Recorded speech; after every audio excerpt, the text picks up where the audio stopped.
Welcome, everyone, and thank you for joining us today for this webinar on financial policies for your municipality. My name is Caitlin Morin, and I'm recently elected to the Town of Webster Finance Committee, and I'm a director on the Association of Town Finance Committees. I'm honored to introduce you to our speakers, who I'll hand things over to shortly. I will act as your moderator. Sean Cronin has been the Senior Deputy Commissioner for Local Services at the Department of Revenue since February.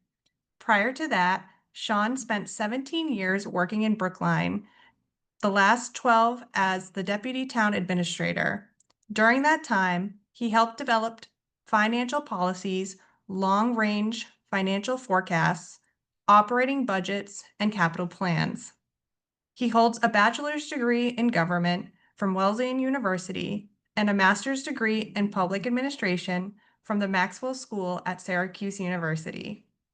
Theo Calvis has been with the Financial Management Bureau at DLS since 2014, spending 3 years as a budget officer for the town of Lexington before that. Originally from Lowell, he currently lives in Malden with his wife, 2 children, and 2 cats. Question and answer ground rules. Today's presentation will be followed by 25 minutes of questions and answers. Please be reminded that for the Q&A portion of this webinar, you should submit your question to the Q&A function located on the bottom of your Zoom screen. Questions should not go into the chat. Captioning. Closed captioning is available for this webinar and can be turned on at the bottom of your screen. A recording of today's webinar, along with all slides, will be emailed to all attendees and posted on the MMA website by the end of this week. Later in the event, the MMA will post a link to our evaluation for this event in the chat. Please take a moment to fill this out. Your feedback helps plan future programs. Later, Christiana will send an evaluation link to the chat. Now I'd like to turn over to the speakers, and I'd like to welcome Sean and Theo to the screen and begin their presentation. Thank you. Great, thank you very much. So my name is Sean Cronin. I'm just going to speak very briefly. First of all, thanks for all of you for taking your lunch time to be with us today to talk about financial policies. Theo's really going to run the show. But what I wanted to do is just touch on a couple of things before I turn it over to him. So one of my favorite quotes is, if you fail to plan, you are planning to fail. And financial policies are at the core of financial planning. They promote long-term financial stability and also fiscal transparency. So think about this. On an annual basis, how do you know how much to set aside in reserves, or when to use them, or how to replenish them if you actually use them? How do you know how much of your budget you should allocate for capital spending? How much debt can you afford? How much free cash should you use, and for what purpose? Policies, and Theo will show you a diagram of this, is part of what we call the three-legged stool of municipal finance: policies, long-range financial forecasting, and planning. These three are interconnected and serve as the backbone of a well-run financial operation. And obviously, the rating agencies love to see a community have financial policies in place. We've seen instances where a community has received an upgrade by implementing a set of financial policies. So a few very quick recommendations. Don't just establish policies, actually adhere to them. It doesn't look good when you go through a process to develop policies and not follow them. Don't be afraid to steal from others. If a community is doing something well, take them. Go to our website, take a set of policies that we created for a community. Obviously, you need to change the specifics, like what % of reserves, but you don't have to start from scratch. If a community is doing it well, take it from them. I used to do that all the time in my town hall days. You should also review and update these as needed every 5 or 10 years. Things change, obviously, and you should take a fresh look at them. And when you're developing them, make sure to use a forecast to model the policies. Develop them over a period of years. And what I mean by that, as an example, is if the ideal is to have reserves equivalent to, say, 10% of your revenue, and you're at 2%, there's no way that over a 1 year period you're going to get to 10%. So develop models where you go in that example from 2 to 4 to 6 to 8 to ten. See what that looks like. So the good news is creating sound financial policies aren't as complicated as you might think, and Theo's going to prove that to you. And before one more last thing before I turn it over to Theo, quick commercial for DLS's next round of in-person workshops regarding financial policies and financial forecast. Make sure to be on the lookout for dates and locations, most likely through a DLS alert and or in city and town. And if you're not signed up for those, go to our website and please sign up. So with that, turning it over to you, Theo. All right, thanks, Sean. I'm gonna share my screen now, and there we go. Okay, that looks right. Get my PowerPoint up. All right. So, hi, I'm Theo Kalibas. Welcome to today's webinar, Financial Policies. Following Sean's comments, I'll be going into a little more detail about where policies fit in the context of both the overall budget process and in terms of financial planning and operations. I'll also have a quick overview on what FMRB, the Financial Management Resource Bureau, which I'm a member, has identified as some challenges to developing a policy manual, our approach in helping a community, as well as the overall benefits to having a financial policies manual. Then we'll look at some specific what we've identified as core policies, classify them into planning or operations, and then go over some additional policies. We'll take a deeper dive into the anatomy of a financial policy, including some things to consider when developing your own, and we'll have a look at our template with some specific examples.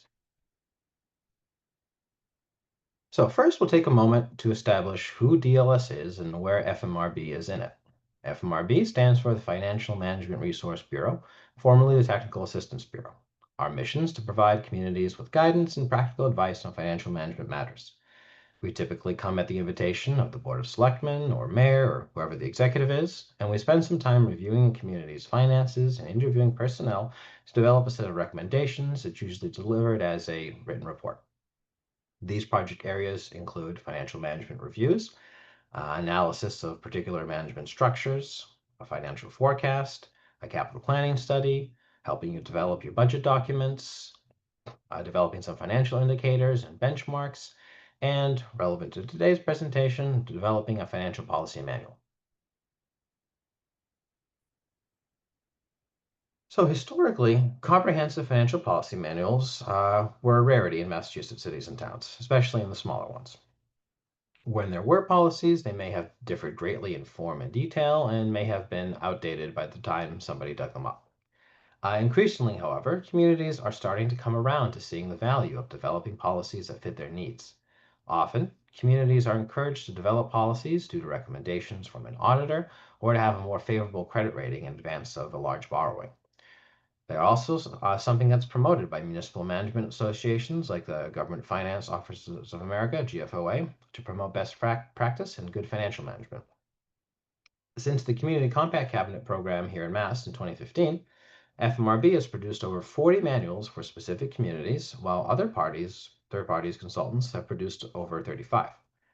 The policy manuals we produce are published on our website, as Sean said, and we have seen at least a dozen or so communities download these to use as a template for creating their own financial policy manuals, which we encourage.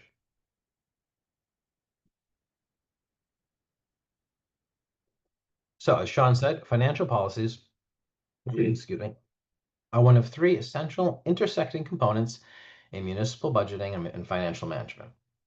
Policies reduce uncertainty and codify good practices, setting the rules and providing guide rails for both strategic financial planning and everyday operations. Then there's the data-driven 5-year financial forecast of revenues and expenditures, which will provide the analysis necessary to determine available revenue, expected cost increases, and the community's fiscal condition for that year. Third, a comprehensive capital improvement plan will identify the big-ticket capital projects that may require borrowing or large expenditures, which will impact the revenue available for other items as determined in the forecast. The push and pull of these concerns and priorities that are identified in these three components will set the stage for building the annual operating budget and ensuring the community is able to effectively provide its valuable service for another fiscal year. Policies, then, are the starting point for what's often a complex, interdependent financial web, allowing budget preparers to marry the analysis of the long-term forecast and the needs identified in the proposed capital and operating requests to build the annual budget. A financial forecast policy, for instance, will inform the revenue and cost increase assumptions that drive the projections in the long-term forecast. So the forecast needs the policy to be relevant to the community. In turn, while the capital improvement plan will provide a detailed accounting of major capital needs before the community, it cannot properly drive the year's capital budget process without a thorough understanding of the community's available revenues and fiscal condition as predicted in the forecast. Likewise, the forecast must take into account the scope and expense of capital needs to make accurate predictions for the future. The spending plan for the operating budget and other departmental expenses lies at the intersection of these three elements. In other words, once we have a clear picture of how we want to approach finances as set forth in the policies, we can make predictions based on financial data and any big ticket urgent needs presented by the state of local infrastructure to have a realistic, data-driven starting point for all that goes into local government. So, to summarize briefly, sound financial policies can help us prepare for the unexpected by defining parameters for budget decisions, including the budget process, capital planning, debt, long-term investments, and adding a layer of strategic planning for budget preparers to build from. They can also codify structure, set profit process by identifying the steps and milestones of essential tasks in the budget process and in financial operations such as reconciliations or revenue turnovers or the year-end process. While there's many common components to financial policies, to be effective, they should all be written according to your local needs and priorities and developed with input from all local stakeholders. Financial policies set the foundations for strong financial management by putting important concepts and processes in writing. They spell out the community's commitment to financial goals. By defining process, they promote sound practices that align with state statute and federal law. They provide a basis to set up a system of strong internal controls. They set expectations for and define the responsibilities of local officials, staff, and residents. Documenting financial goals and processes promotes transparency and accountability and enables long-term consistency in informed decision-making and everyday efficiency. All of this leads to a predictable and well-run financial operation that, among other things, enhances bond rating potential. In fact, several Massachusetts communities have recently received a ratings upgrade from Standard & Poor's, with the agency specifically citing financial policies as a reason for that upgrade. In September 2022, Taunton was upgraded to AA+ with a stable outlook by Standard & Poor's. Standard & Poor's write-up quotes, to quote their write-up, the upgrade reflects formalization of a number of financial policies. 2021, management initiated a comprehensive review of its financial policies and practices and formally adopted a range of policies which we believe will aid the city in maintaining its strong financial position. In May of 2023, the city of Somerville was upgraded to AAA status, with S&P saying, well-embedded financial management policies and practices that are reviewed on a consistent basis. So the fact that they had policies that they used and worked with and that they reviewed them on a consistent basis for relevance was something that drove that upgrade forward. So the benefits of adopting financial policies are pretty clear, and communities seem to increasingly want to do it. So what might be something that's stopping them? Well, despite the benefits, developing policies can be a significant undertaking in time and effort. Creating a policy from scratch involves a lot of coordination between the city and town's executive, relevant financial policy boards and/or committees and staff, not the least of which is which policy topics to focus on in the first place. While financial staff may be able to fill in a lot of the details, without buy-in from administrative and political leadership, the policy is little more than words on a page. Communication between these stakeholders is essential in achieving consensus and showing commitment to realistic, achievable policy goals that make sense for that community and its particular situation. Therefore, it's essential that even if staff or a third party does the main work of creating the policy language itself, the community's executive body, mayor, select board, town council, whatever it may be, and all relevant financial boards like the finance committee, the city council, capital committees, anything that makes sense for that community, should be given the opportunity to review the final product, make their comments, and finally vote to officially adopt the policies in a public meeting. This shows that leadership is serious about its commitment to policy guidelines and puts them into the public record. Once policies are officially adopted, it's vitally important that they be freely and easily accessible to officials, staff, residents, ideally by being posted on the community's website and/or available to personnel via a staff intranet page, distributed as PDF copies on a shared drive or through email, or physical copies. All staff should be encouraged to review the policies and be briefed on items relative to their daily work. On some regular basis, staff and officials should meet to review how the policies are serving the community and whether revision is warranted, either because something isn't working or to ensure that all policies are up to date with relevant laws and statutes. So things change, and if your policies need to change too, you should take a look at that, and they should. These challenges are why it's often a great help to have a third party like FMRB come in to help your community get through the policy development process. Our approach typically starts by reading through all we can about the state of your financial management, including existing policies, bylaws, charters, ordinances, findings and management letters from your audit, comments by rating agencies. Next, we'll interview town personnel to understand how financial management happens on a practical level, what's actually happening versus what might have been laid out in a previous, perhaps outdated policy, and any common practices or priorities that should be incorporated into a policy but thus far haven't been. We'll also review your government structure to understand the various reporting relationships and to get a handle on who needs to be part of the conversation when it comes to policy adoption. And we'll look at your budget and financial indicators to get some context of your community's fiscal condition.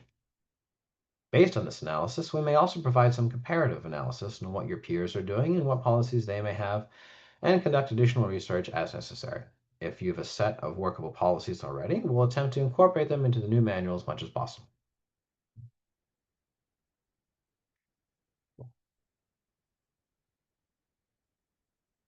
So with all this background information in mind, FMRB recommends a set of what we call core policies as part of every policy manual. These 21 policies cover the central concepts and processes that every municipality should have solid documentation for. 10 for financial planning and 11 for financial operations. Our recommended core planning policies are an annual budget policy that sets the process of the annual budget and lets everyone know whose job it is to do what.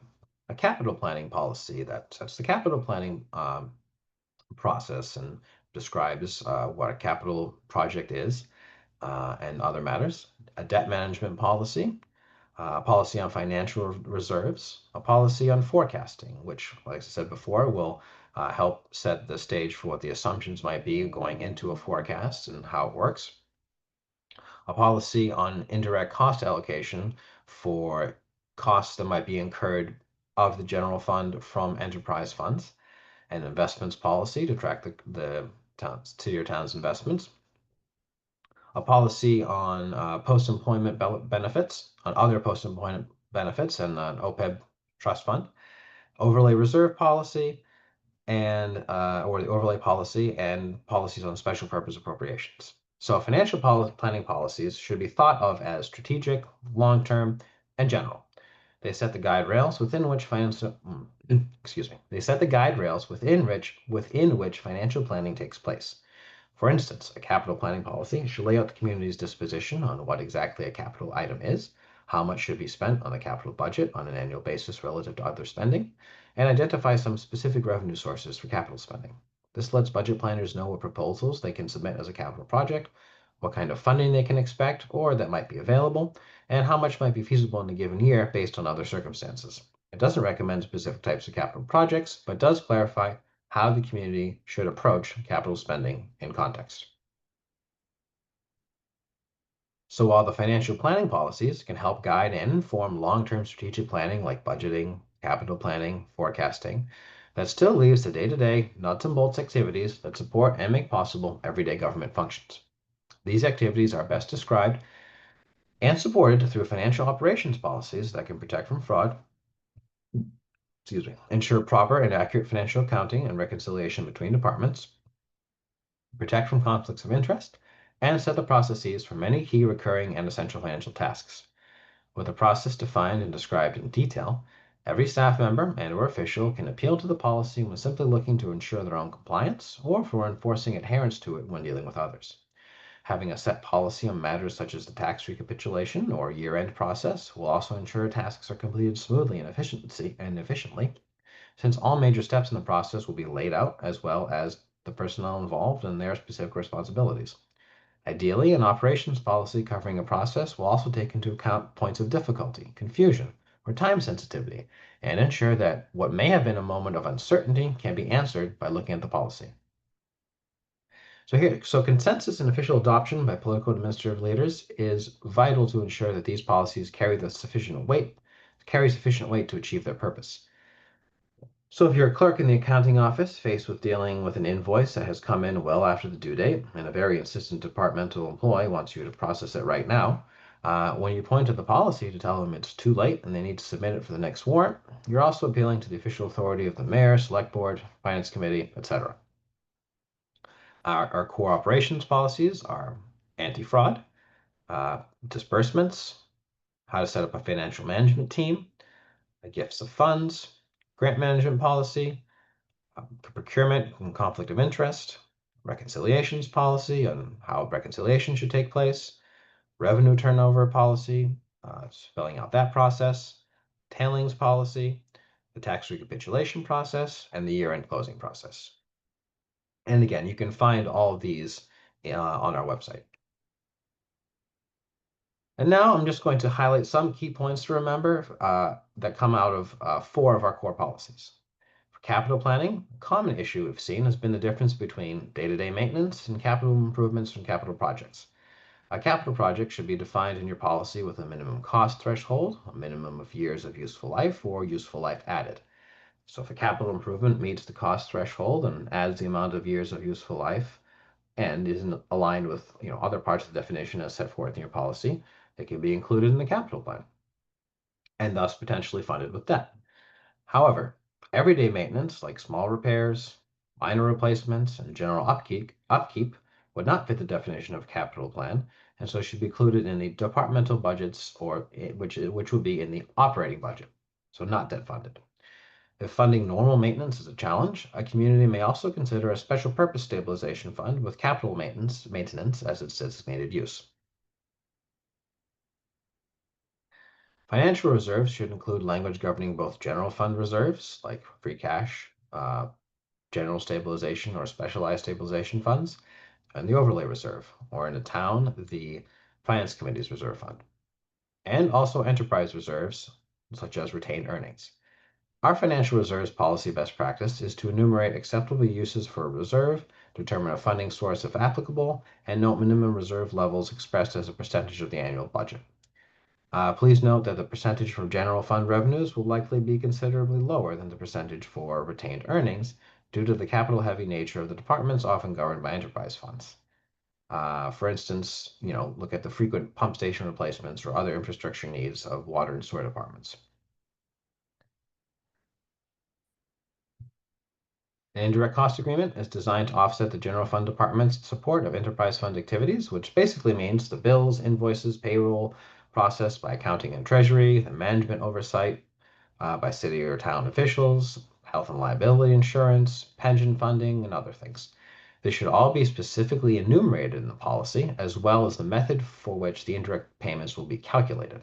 It's important that this is a rationally laid out model with buy-in from all relevant officials, water sewer officials, town officials, if there's a water or sewer commission or other sort of commission that governs the enterprise funds. And the policy should account for annual cost increases in all expense types without unduly burdening either the enterprise fund or the general fund. The important point, it should be rationally laid out and everybody should be buy into it and it should be transparent. Procurement conflicts of interest are a matter of professional ethics, and if not guarded against, risk the community's reputation and status of a steward as community's reputation and their status as the steward of public good. Practically speaking, it also opens the door to costly lawsuits and bid disputes, costing community time and money, not just to contend with the dispute, but also in disruption of the service that's supposed to be provided. In addition, if your community is or is hoping to be the recipient of a lot of federal grant money, as long as that's still a thing, a robust conflict of interest policy is a requirement. Our core policies are designed to provide the level of financial planning, strategy, documentation, and administrative structure necessary for successfully running a municipal government. We also have a number of additional policies that, while important, are designed more as a complement or value add to our core policies, and they may or may not be necessary depending on the needs and circumstances of your particular community. For instance, in financial planning, we have a policy on how to procure, receive, review, and implement findings from the annual audit. We have debt affordability analysis that will help match the amount of debt to community's budget and fiscal condition. If your amount of debt you need to take out rises to that level. And there's a policy governing the use of one-time revenues and a policy on potential shared services between communities. Other operations policies include one on how to handle ambulance receivables if you have an ambulance department, the process for bounce checks, how to develop and what form a cash flow budget should take, and official credit card usage and payment policies, as well as employee travel reimbursement. So again, very helpful in terms of making sure the day-to-day flow of business works well, but a complement to our core policies. So now that we've discussed why policies are important, we've gone over the distinction between financial planning and operations policies, and we've zeroed in on a few key concepts from specific policies. Let's take a little step back and look at what we're calling the anatomy of a policy. In this case, using capital planning policy as the example. And I should say this is an excerpt from, this is an excerpt from a recent financial policies in-person workshop that FMRB put out. Look out for more of that in the future. So let's consider ourselves in the position of creating a capital planning policy for our community that doesn't already have one. What's our approach? First, we need to determine the scope of the policy, which is simply all the general circumstances and/or personnel that this policy applies to. For our example capital planning policy, we're setting the scope at all current and proposed capital projects and town-owned assets. And then we consider who this policy most affects and what roles are impacted or defined in it, i.e. who are the key players in the community, divided into boards and committees, internal officials, and departments. In addition to naming the groups and/or positions in each category, we've identified the responsibility to the process in question. What you see on the slide should be considered, like I said, a visual planning tool, and it's not part of the final policy document.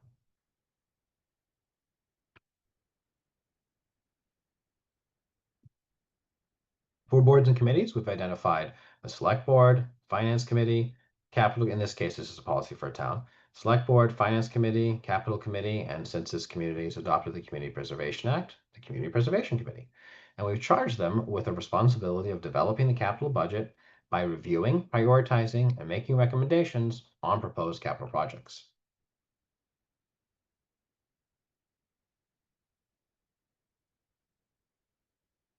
Internal officials include the town administrator, finance director, CFO, accountant, and their responsibility is to gather capital requests from the departments, developing the capital improvement plan, and conducting all the financial analysis necessary to determine viable funding strategies and inform the decisions of policymakers.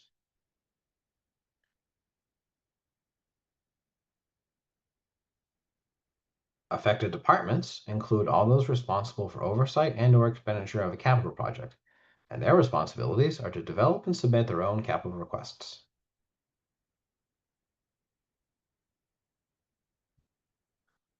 So now that you've set up these key players and their responsibilities, we can see what kind of logical process it anticipates and what that kind of workflow might look like, which is something that will ideally be expressed in your policy text. First, you'll have the departments looking at their own capital needs and developing a capital budget request or a set of requests. They'll then submit this to the relevant internal officials, like the finance director, town manager, or administrator, who will compile requests from all departments and use that as a basis for the capital improvement plan and to analyze against available funding as laid out in a forecast.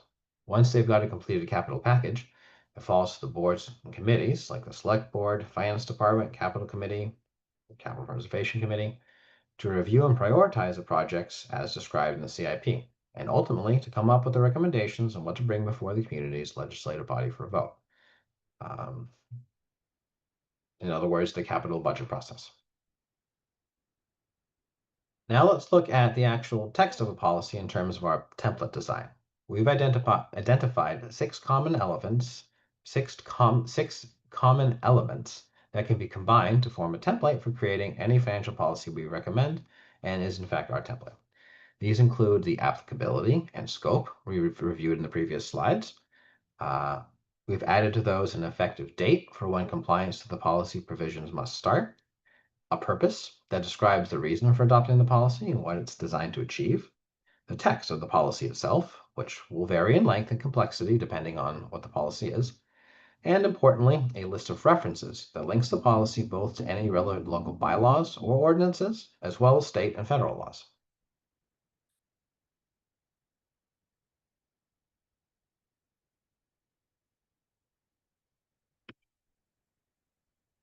When trying to determine what to include in the policy elements and text, we recommend also taking a look at relevant documents that may themselves describe part of what you're trying to capture in your policy, including, for instance, a charter, bylaws, ordinances, any stated goals and objectives by the town or by departments, your financial documents, as well as any current best practices that are working well but so far are not documented. So take a look at this excerpt from our policy workshop for some useful things to consider on, for example, capital planning. These come in the form of some questions you might ask when trying to form the policy, like what are your capital goals? What are your targets? And how are they specific to your community? How do you define capital asset or project? Whose job is it to develop, to deliver, and maintain the capital plan? How is that divided amongst internal staff? We recommend you keep something called a capital asset inventory, which is just a list of all your capital assets, their condition, their cost to replace, etc. It can be the real basis for your capital planning, but whose job is it to maintain that? Does everyone understand what their roles are, and do we need to better define the roles in the policy? How do you go about determining priority between projects? What is your overall funding strategy? What is your disposition on what should be debt funded versus what should be funded by cash or exclusions? How are school needs factored in? So just one example of the kind of approach you should take when looking at these particular types of policies to then design a policy text that answers those questions and eliminates any of that uncertainty. So your references section is important in ensuring harmony with your local charter, ordinances, bylaws, as well as other policies in the manual that will interact with the policy in question. For instance, a capital planning policy will depend in part on what's included in a financial forecast, as well as the community's disposition toward debt management and how the city or town conducts its annual budget process. Therefore, the forecasting, debt management, and annual budget policies should be referenced in the capital policy, among others. External references should generally be about complying with state and federal laws, but should also cite third-party sources describing the importance of the policy and its provisions and/or providing additional details and information. So you might link to an article by the GFOA talking about the importance of capital planning or a budget on capital or a policy on capital planning, etc. This helps link the policy to established best practices and cements the legitimacy of its use for your community.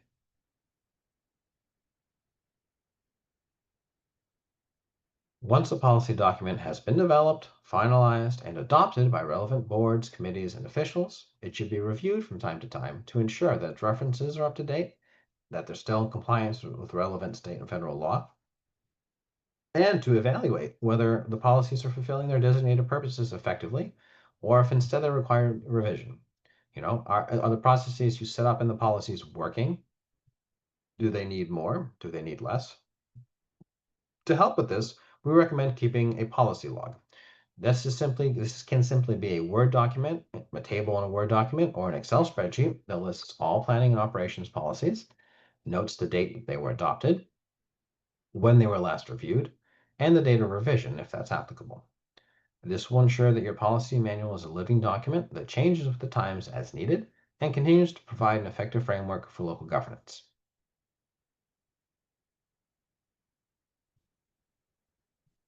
Well, we at FMRB typically like to leave most of the content and specifics of policies up to the community. We do lean a certain way in terms of what we consider best practices and what we would generally recommend. In general, we like to encourage a reliance on full-time professional central administrators like a town administrator or town manager or finance director when it comes to things like the annual budget process. We would recommend that the process laid out in the budget policy give primary authority for and responsibility to the administrator, manager, finance director. This ensures that budget matters are being developed by someone with a consistent presence in town or city hall, and someone who is connected both to daily administration and financial planning and has the requisite professional background. In terms of reserves, we generally recommend the establishment of capital stabilization funds as a way to set aside funds for capital purchases that may otherwise simply be deferred indefinitely. We also may recommend that for smaller communities, they want to maintain a higher percentage of reserves as a percent of budget. So a greater proportion of of reserves as relative to their budget, due both to the actual dollar amount that that figure would represent, relative to the cost of dealing with potential emergencies, and their lack of access to the bond market for borrowing purposes. So basically, you know, you have something like a winter emergency with requires clearing roads, clearing brush, clearing infrastructure. That's going to be a high dollar amount, and if you rely only on having a percentage of your budget, that might not be up to the task. Larger communities with expansive budgets, they'll likely be able to maintain a relatively lower overall reserve level compared to smaller communities. But again, it's going to depend on your community, your needs, your budget, your expenses. We recommend going out to bid for your annual audit provider at least every 6 years to ensure a fresh perspective. In some cases, that may be difficult because, as we've seen, there have been quite a number of mergers in this space. And so if that's hard or not possible, we'd recommend at least requesting a new set of auditors every 6 years. Finally, we recommend that, if applicable, you establish an other post-employment benefits liability trust fund with an associated policy that governs its funding mechanism and target date. This will ensure that the community can begin planning to account for this significant liability and will also reflect well with credit rating agencies.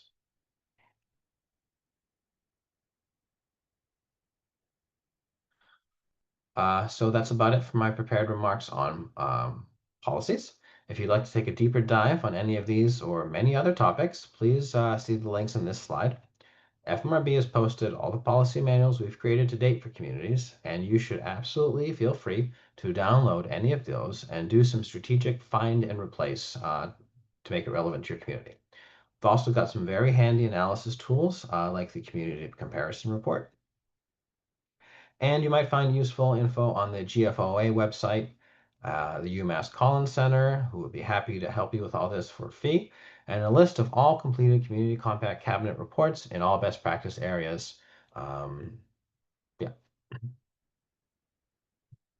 I'll close out by saying to keep an eye out on City and Town and DLS alerts for upcoming in-person workshops that we plan on holding in the near future. These will cover topics in depth, and they are hands-on, with an opportunity to ask advice both from FMRB personnel as well as your peers. Excuse me. These will cover financial policies, which we've already done, forecasting, and the annual budget process. They're typically held in a few different geographical locations, or we're planning to hold them in a few different geographic locations in the state to account for people's where people are. And we're generally give them in 2 sessions, 1 week apart. So be on the lookout, and we'll hope to see you there. So now I'd like to open up our time to any questions. If I don't get to you in time, or if you prefer, you can feel free to email me at the address on your screen. I can't necessarily promise I'll always have every detail of the answer you're looking for, but I'd be happy to either find out or direct you to someone who does. Thank you.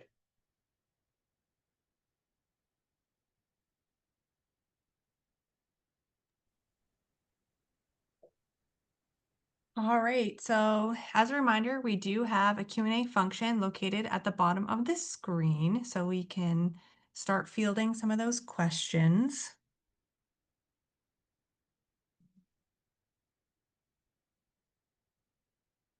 Okay.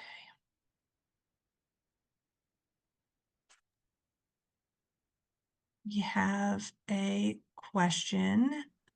Where does a reimbursement policy fall? Procurement, disbursements, like requiring proof of payment, etc.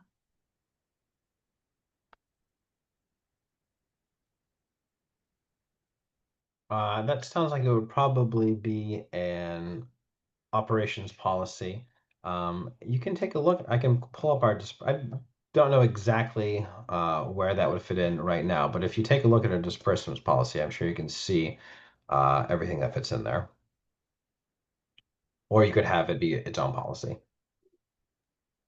Thank you. Should free cash be used to reduce the tax rate if following best practices? Theo, let me steal that one. That depends on what your community, the thought process of your community. DLS always writes and says that you shouldn't use free cash for ongoing operating expenditures, i.e. to balance the budget. The term reduce the tax rate, at the end of the day, you're using you're using free cash to balance your budget. I know some interpret that as, well, the tax rate's going to be lower, therefore we're reducing the tax rate. That's really, I think that's a judgment call. But if it's truly for ongoing expenses, you shouldn't do it. But if you have a one-time windfall in free cash or something, and you want to quote unquote reduce the tax rate, that's a local decision. But ongoing revenues, ongoing expenditures, they should match. Great.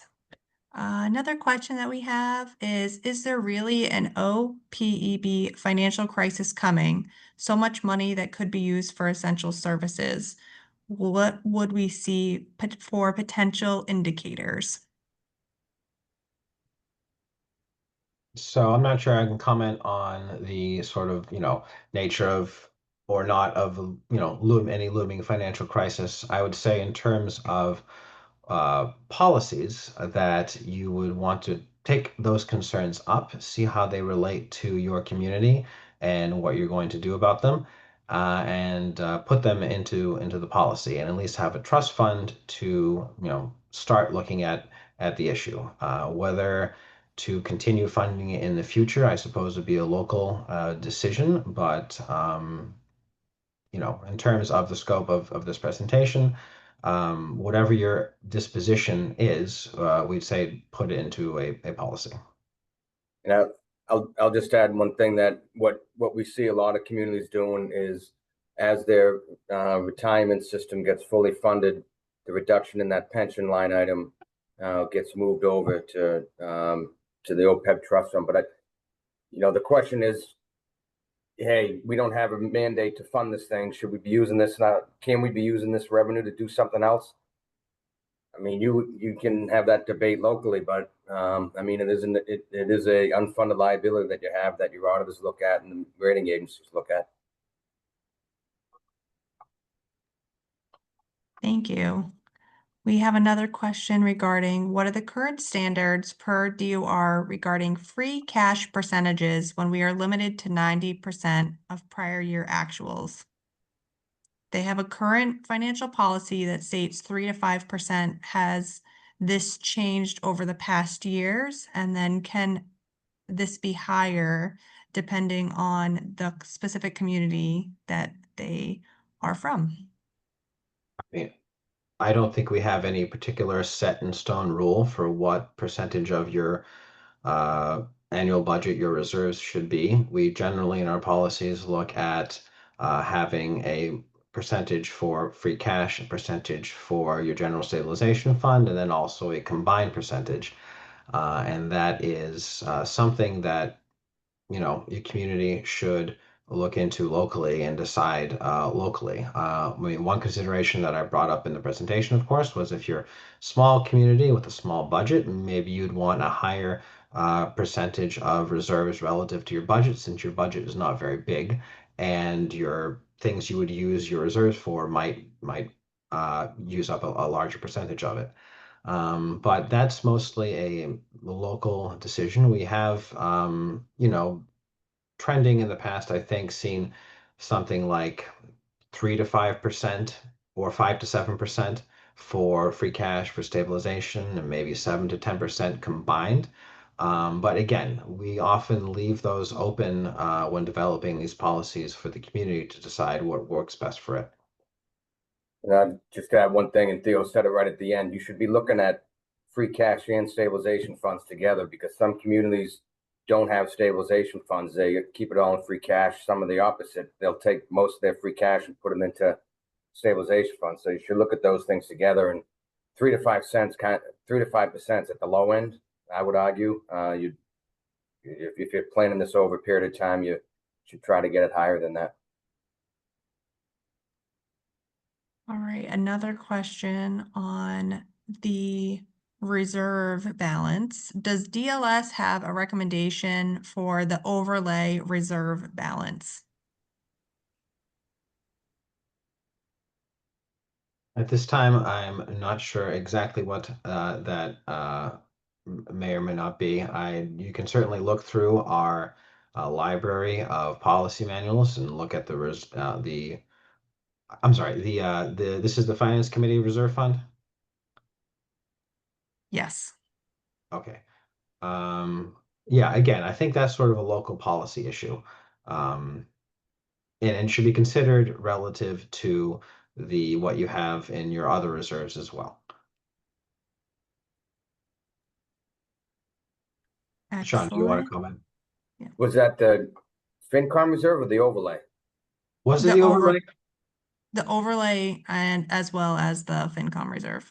Yeah, Both. on the FinCom reserve, I don't remember reading any of that, and I read all of our documents that go out with any recommendations on that. The overlay, the rule of thumb is 1% of your levy, but you should look at what you give out annually in exemptions and obviously abatements. And you're looking at abatements to see if there's assessment issues, because if the abatements are high, then there's obviously a valuation issue. But looking back the last 3 to 5 years of what you're giving out in abatements and exemptions, but I know statewide it's about 1%.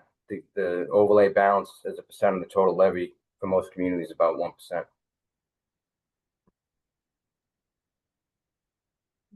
Okay, we have another question for policy approaches related to capital expenditures between exempt and non-exempt status. You mean in terms of exempt debt, like debt exclusion? I think that's what they're alluding to, yes. I mean, it depends on, I think, what your overall capital budget is, what your long-term debt load is, and I guess the need for a project and the political will to go in for a debt exclusion. Could you read the question one more time? Absolutely. What policy approach do you take to allocate capital expenditures between exempt and non-exempt status?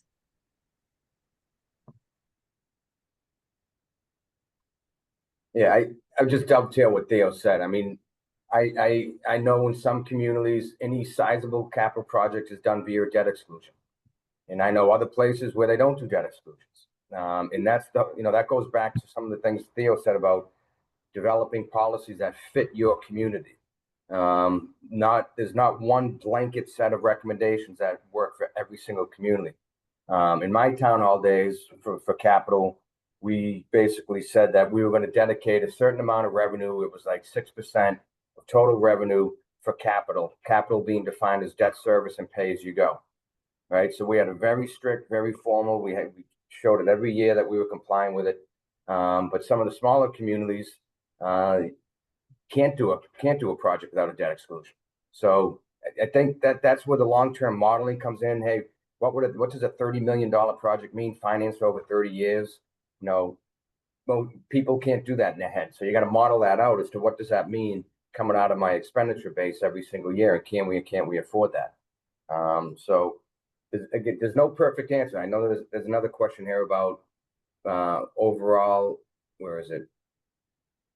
Overall reserve recommendation, as a percent.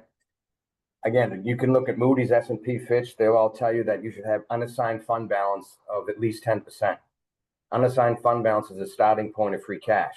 So make an argument that free cash should be somewhere between 7.5% and 10% of your budget.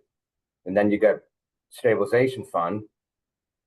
If you look at those two things together, I would say somewhere between 10 and 7.5 to 10, 12% is really where you need to be, depending upon the size of your community. And again, to echo what Theo said, the smaller the community, the larger that percent number is probably going to be, just because of simple math. But yeah, if you do the research, GFOA, ICMA, look at the rating agencies, they're going to be looking for reserves in that area, and they'll opine on debt service being somewhere between 5 and 10%, 5% below, too low, above 10%, too reliant on debt. So there are a lot of standard metrics out there, but that's a pretty big range. That's like, 6 to 12 inches of snow tomorrow, right? Do you really know what you're going to get? So when you start playing around with, well, what does 7% mean? What does 8% mean? Those are pretty big differences that you see when you model it out. So I know you are looking for some real specifics, and we're giving you ranges, but that's being done so that you can go back and you can model what works best for your community. Okay. The city of Marlborough had a DLS fiscal management review back in 2006. Should the city consider another review by DLS, and how often should cities and towns perform these reviews? One thing we've done a couple times in sort of the recent past is done a financial management update. So where we look at the review that we did, we come back, we conduct the same kinds of interviews, and we sort of see what your progress is in terms of implementing the recommendations we made initially. If you feel like you need another review, if you feel like you haven't moved forward on those things, or if their situation is different, you can certainly contact us and get into the queue for another FMR. We have a somewhat considerable waiting period in terms of the queue, but really it's up to what the city officials feel is necessary at the time. That's quite a long time, so circumstances have probably changed, and you might benefit from it, but really, it's up to local officials.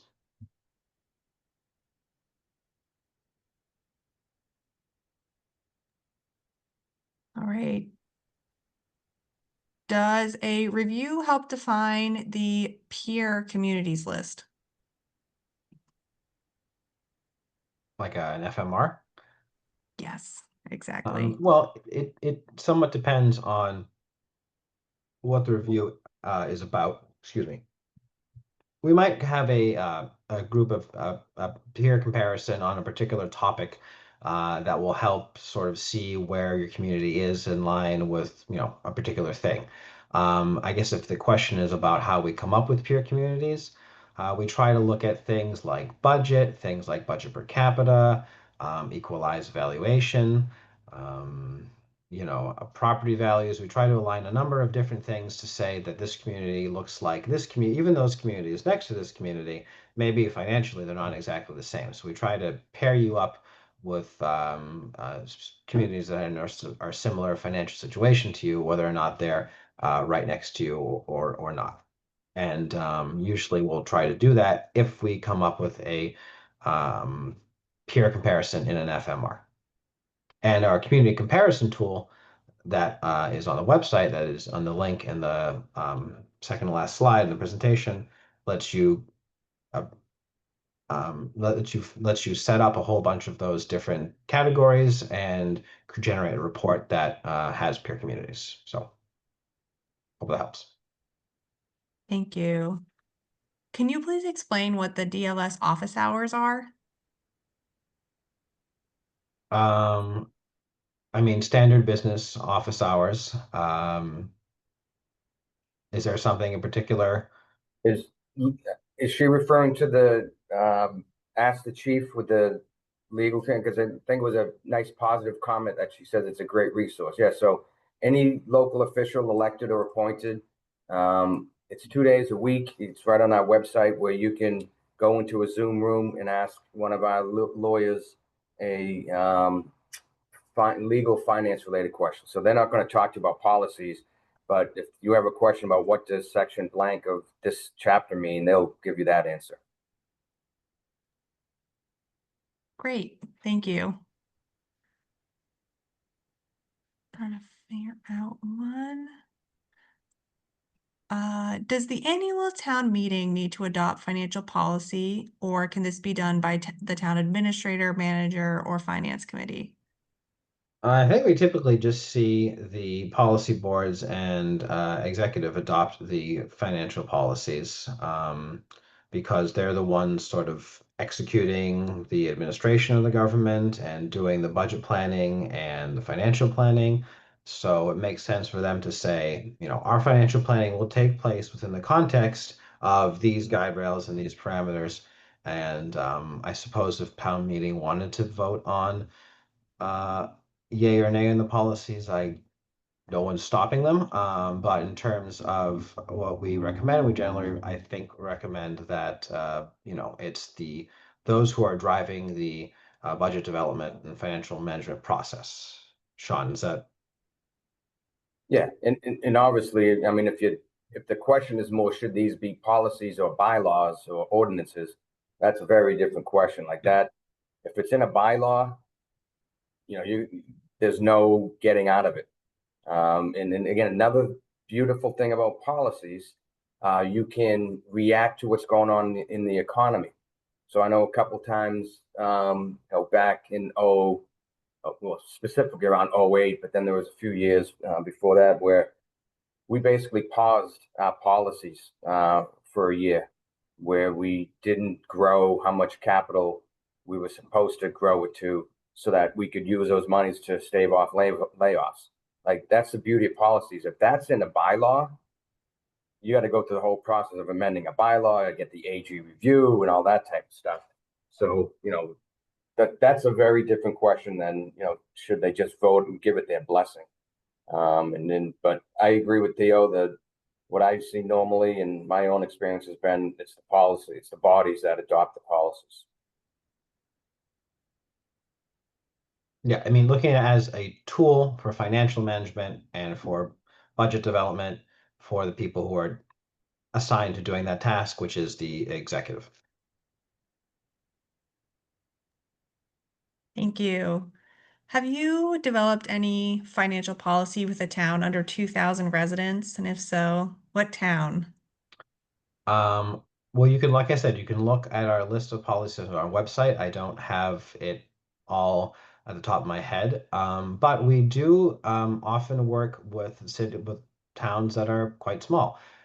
So like I said, off the top of my head, I can't think of the populations of the towns that we've provided manuals to, but we have provided policy manuals to small towns, medium towns, big towns, and cities. So it's likely, so if you're looking at policies that might fit better for a small town versus a bigger town, um, we probably have those up there. And even if we don't, if we came to your community to do a policy manual, we would take the considerations and the needs and the circumstances of your particular town, its size, its budget, etc., into account when creating a policy manual. All right, branching a little bit more off of policy. For best practice, should the budget start with the full 2.5 increase in the levy, or should the increase in the levy be set by the revenue required up to 2.5%? I mean, I would say go through the full calculation of what's allowed in a Prop 2.5 as laid out in like the tax recap and the levy limit calculation. Go through all of that and use that as your starting points for the levy. Whatever's going to appear in the recap as your tax levy should be your levy. So your forecast and your revenue projections, etc. should ultimately agree with what's going to be on your recap and what's going to be within the bounds of Prop 2.5. And the starting point should be the maximum allowable levy, because then you have your policy debate about, do we have too much revenue? Do we not have enough revenue? It's your largest revenue source. Start from there, and then you can debate the expenditure side and bring down the levy and have excess capacity if that's what the ultimate decision makers think is the way to go, and town meeting adopts it. All right. Does anyone have any more questions? I think we have answered the current questions. There's one in here that I don't think we answered. I want to take a swing at it. It says, what if Okay. your free cash is consistently very high without any one-time windfall? Does that mean you're budgeting too conservative? What is a healthy percentage? So I don't know what very high means. Again, that should be measured not in dollars, but as a percent of budget.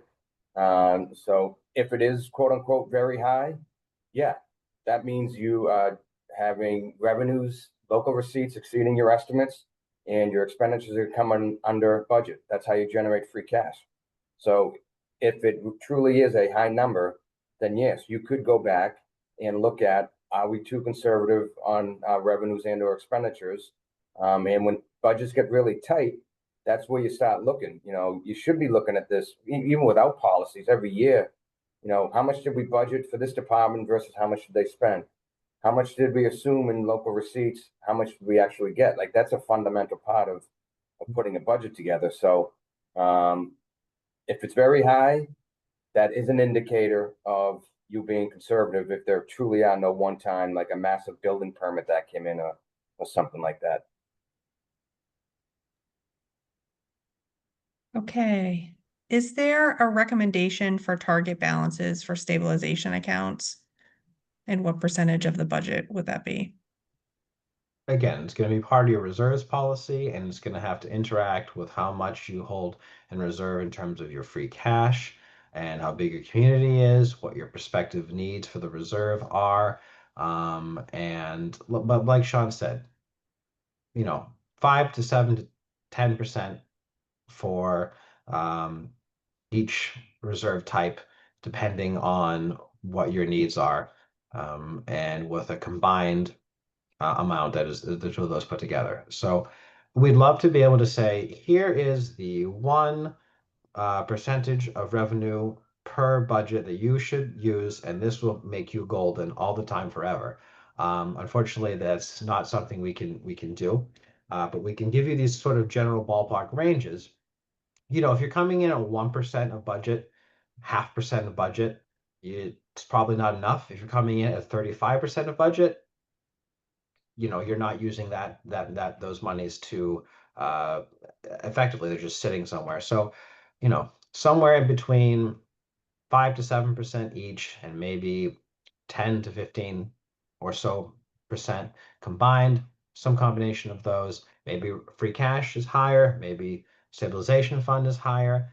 It's going to have to do, like I said, with what your local situation is, what your policy preferences are, what your priorities are, and what your needs are. I have an idea that this next question might be very similar. What is the safe percentage to maintain for unused levy capacity? Like excess capacity. Again, it's also going to depend on where you are financially, and some of it's a political decision as well. Some communities levy right up to the limit. They try to keep the mathematical minimum because of the way the rounding turns out with setting the tax rate. Sometimes there's always some amount of excess levy capacity. Some communities levy right up to the minimum and get as much tax levy as they mathematically can. Others look at it and pull back to leave excess levy capacity to have a lower tax rate, or to because it meets their needs, or because politically that's what the situation is in the town at the time. I suppose leaving levy capacity means that it doesn't go away as you go year to year if you keep leaving it there. It leaves it on the table in the future to levy right up to the limit, get rid of that capacity, and have a little more revenue if you need to, if you have special circumstances. Yeah, and I'll just add from a statewide perspective, if you look at the data, There's about 25 communities that make up more than half of all excess capacity throughout the state. More than half of the communities have excess capacity equal to less than 1% of their budget, which means most communities feel as though they need to generate as much property tax as they can. And under Prop 2.5, when it's the largest revenue source, I think that's the reality for most communities. There are definite exceptions, and I'm not picking on the community, but you look at like a Marlboro, they have a massive amount of excess capacity, both in dollars and as a percent of the levy. But most communities will go right to, as Theo said, to the 2 decimal rounding on the tax rate. And another, you should look at what is the money going toward, not just how much should we leave on the table, because you might want to use all of your levy capacity to bolster reserves, to use for pay-as-you-go capital. So instead of, or I shouldn't say instead of, like when you're developing these policies, you could say, well, normally we leave 1% on the table, excess capacity. Well, we realize we have all these unmet capital needs. Why don't we go to the limit every year and use that, what would have been excess capacity, to pay for these capital projects? That's the beauty of getting together and talking through these policies about how we meet reserves, capital, and doing it in a long-term, financially sound way.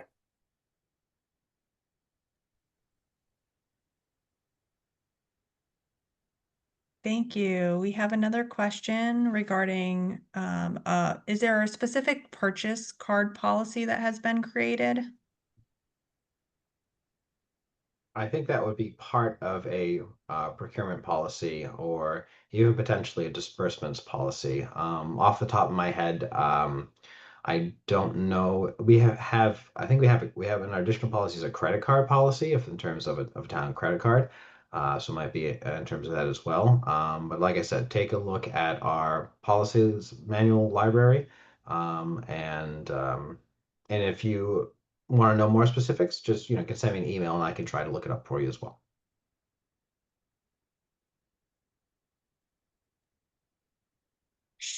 Sean, were you able to reach out to that answered question? Is there a policy recommendation regarding individual stabilization funds for specific purposes like ambulance purchase versus generic? Yeah, I just typed in that we don't have one, but you set up a special purpose stabilization in that example for an ambulance for a specific purpose, an ambulance, whatever the ambulance is going to cost, that's what you got to put aside. So,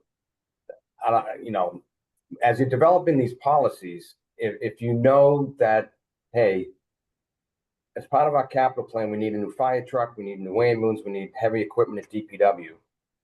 If your preferred solution, the community's preferred solution, is to set up a stabilization fund for each of those, and to show town meeting each year that we're putting X dollars into this one, into that one, into that one, we know that it's going to cost $2 million for the truck, $500,000 for the ambulance, a couple $100,000 for the DPW equipment. That's the way you're doing it, right? As opposed to putting into a general stabilization fund, which then requires a higher threshold to take the money out. So again, that's where you kind of sit down and you go through what's the best way, the most transparent way, the easiest way to get it done. So we don't have any specific policy recommendations on that. And Theo, correct me if I'm wrong, but if you want to set up a reserve for any of those types of capital projects, that's why they're in the law. You can do that. Yeah, and you can govern its use like any other specialized stabilization fund in your reserves fund. I mean, your reserves policy.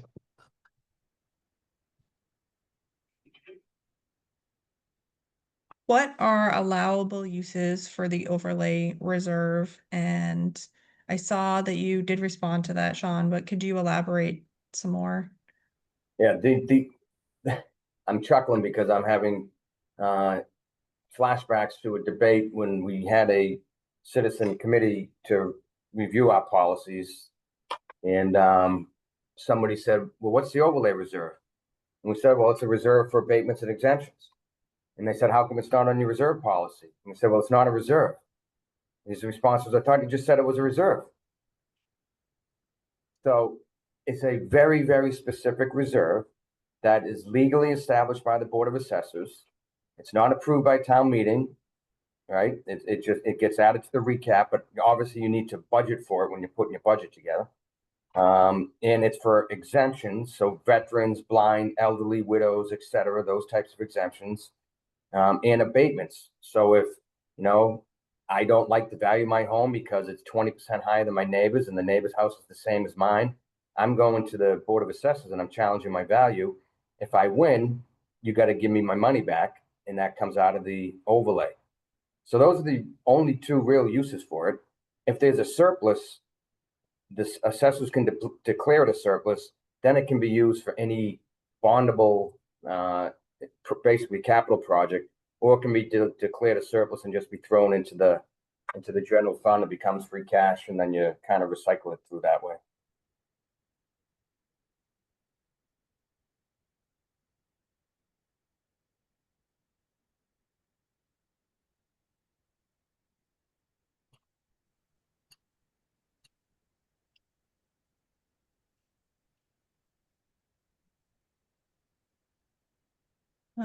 What's the typical budget that separates smaller communities from larger ones for the purposes of capital reserves and the outlay percentages? And this person is from Sudbury. I mean, I'm not sure I draw a line between, let me just read that. If you have a $3.526 million budget on this end, and you have a $3.563 million budget on this end, your policies are going to be completely different. It's going to go back to just looking at what are your capital needs? What are your what's in your capital plan? What's in your asset inventory? What are you looking at in terms of what you're going to need to do? So I think that should be the controlling kind of thing, versus, a sort of comparative look.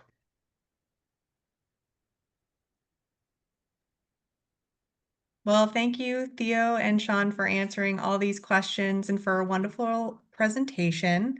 As a reminder, there is an evaluation form. Please fill out that form, which you can access through the link that was sent through the chat. This webinar has been recorded and will be posted on the MMA website and the MMA on demand within the next few days, along with the slides. All attendees will also receive the materials and that evaluation link later this week. Thank you so much all for attending, and I hope you have a great rest of your day.